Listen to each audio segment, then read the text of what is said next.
আসসালামু আলাইকুম রহমতুল্লাহ, কেমন আছেন সবাই? স্যার দেখেন, আজ আমরা নতুন কিছু শেখার ট্রাই করব। তা হচ্ছে ভেক্টর ও স্কেলার রাশি। আজ আমরা ভেক্টর রাশি এবং স্কেলার রাশি নিয়ে আলোচনা করার ট্রাই করব। আর আমাদেরকে সাহায্য করবে এই রাতুল বিজ্ঞানী এবং তার রোবট। এখন আমরা কি করব, একটি গল্পের মাধ্যমে ভেক্টর ও স্কেলার রাশি বোঝার ট্রাই করব। খেয়াল করেন, রাতুল কি করছিল, একদিন ল্যাবে তার রোবটকে নিয়ে পরীক্ষা করছিল। রাতুল তার রোবটকে কমান্ড দেয় যে এই বক্সটির ভর নির্ণয় করো। তো রোবট কি করলো, এই বক্সটির ভর তাকে জানালো 20 কেজি।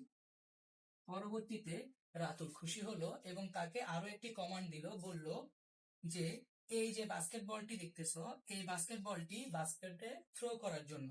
তো রোবট তার কথা অনুরূপ বাস্কেটবলটি বাস্কেটে থ্রো ঠিকই করলো, কিন্তু তা বাস্কেটে পড়লো না, তা বাহিরে পড়ে গেল। তো এখন তো রাতুল হতাশ, কারণ হচ্ছে যে সে রোবটকে বলল বাস্কেটবল থ্রো করতে, কিন্তু সে বাস্কেটে ফেলতে পারলো না বলটি। পরবর্তীতে রাতুল রোবটটিকে আরো একটি কমান্ড দিল এবং সে বলল যে এই পথে 50 মিটার দূরত্ব অতিক্রম করতে। কত মিটার স্যার? 50 মিটার। আসেন, তো রোবটটি এখানে মোড়ে এসে চিন্তায় পড়ে গেল যে সে 50 মিটার দূরত্ব তো অতিক্রম করবে, কিন্তু এখানে পথ আছে তিনটি, একটি, দুইটি, তিনটি। তো সে কোন পথে তার 50 মিটার দূরত্ব অতিক্রম করবে? তো সেই ক্ষেত্রে রোবট এই জায়গায়ও ফেল, এই জায়গায়ও ফেল, কেননা সে তার সম্পূর্ণ কাজ করতে পারেনি। তো একটা জিনিস চিন্তা করে দেখেন স্যার, যে রাতুল কোন জায়গায় ভুল করেছে, বা রাতুলের কমান্ড দিতে কি কোথাও ভুল হয়েছে? হ্যাঁ, অবশ্যই।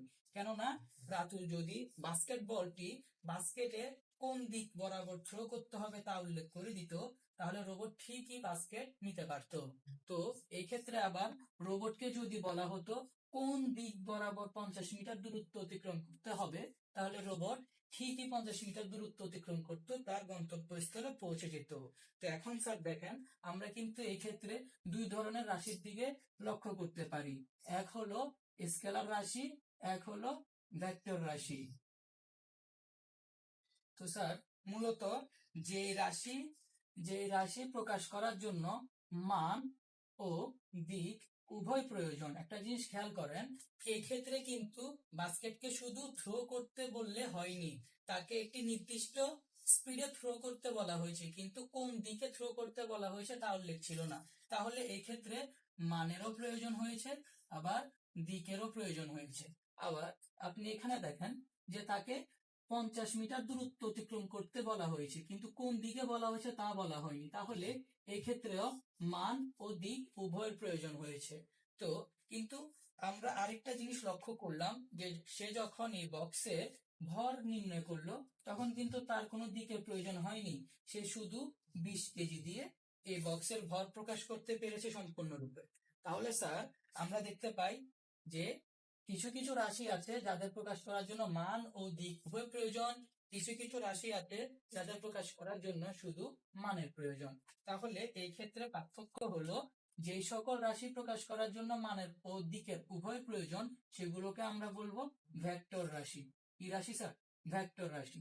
এবং যেই সকল মান প্রকাশ করার জন্য শুধুমাত্র রাশি প্রকাশ করার জন্য শুধুমাত্র মানের প্রয়োজন, সেগুলোকে আমরা বলবো স্কেলার রাশি। বুঝতে পারছেন স্যার? স্কেলার রাশি। তাহলে আমরা এই ক্ষেত্রে দুই ধরনের রাশি নিয়ে পরিচিত হলাম, এক হলো ভেক্টর রাশি আর এক হলো স্কেলার রাশি। তাহলে স্যার, তোমরা কি বলতে পারবা কিছু ভেক্টর এবং স্কেলার রাশির উদাহরণ কি তোমরা বলতে পারবা? তো আসো, আমরা কিছু ভেক্টর ও স্কেলার রাশির উদাহরণ সম্পর্কে জানি। যদি কিছু ভেক্টর রাশি আমি যদি বলি, তাহলে সেগুলো হচ্ছে সরণ, ত্বরণ এবং বেগ। এগুলো হচ্ছে কিছু ভেক্টর রাশি। আবার যদি কিছু স্কেলার রাশি নিয়ে কথা বলি, তাহলে সেগুলো হবে দূরত্ব, সময়, তাপমাত্রা। তাহলে স্যার দেখেন, আমরা কিছু ভেক্টর রাশি পেলাম, কিছু স্কেলার রাশি পেলাম।